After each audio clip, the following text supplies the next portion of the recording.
سورۃ العصر مکی صورتوں میں سے ہے۔ اس میں 3 آیات اور 1 رکوع ہے۔ سورۃ العصر سب سے پہلے ہم لفظ بلفظ پڑھیں گے، اس کے بعد پوری آیت کی تلاوت کی جائے گی انشاءاللہ۔ بسم اللہ الرحمن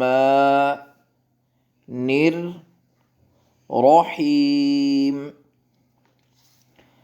ہاں کو اور ان دونوں ہا میں فرق رکھنا ہے، یہ دونوں ہا پڑھنے ہیں اور یہ سینے والی سائڈ سے بھاری آواز کے ساتھ ادا کیا جائے گا۔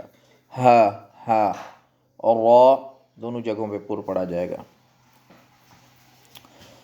والعصر یہاں را پر پڑا جائے گا اگر وقف کرنا ہے۔ اگر وقف کی صورت میں اگر را ساکن ہو تو اس کے پیچھے والے لفظ کو دیکھتے ہیں، اگر اس کے اوپر زبر یا پیش ہو تو پھر بھی را پر پڑا جاتا ہے، لیکن یہ یہاں بھی ساکن ہے تو پھر عین کو دیکھا جائے گا، تو اس کی وجہ سے پیچھے زبر ہونے کی وجہ سے یہاں را پر پڑا جائے گا۔ اگر اس کو ملا کے پڑھیں گے تو پھر را باریک پڑھیں گے۔ والعصر ان الانسان، نون پہ غنہ اور یہاں پہ اخفا اس نون پہ، لفی خسر، ادھر بھی یہی طریقہ ہے کہ اگر ملا کے پڑھنا ہے تو پھر را خسرن پڑھا جائے گا، لیکن اگر وقف کرنا ہے تو را کو پر پڑھا جائے گا کیونکہ اس کے پیچھے یہاں پیش ہے۔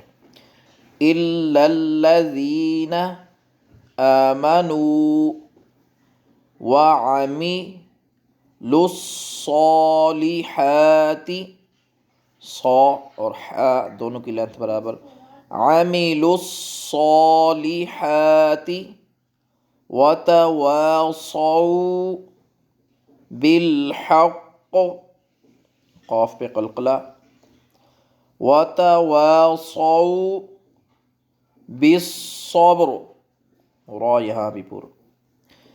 اب پوری آیت کی تلاوت سماعت فرمائیں۔ بسم اللہ الرحمن الرحیم۔ والعصر ان الانسان لفی خسر الا الذین آمنوا وعملوا الصالحات وتواصوا بالحق وتواصوا بالصبر۔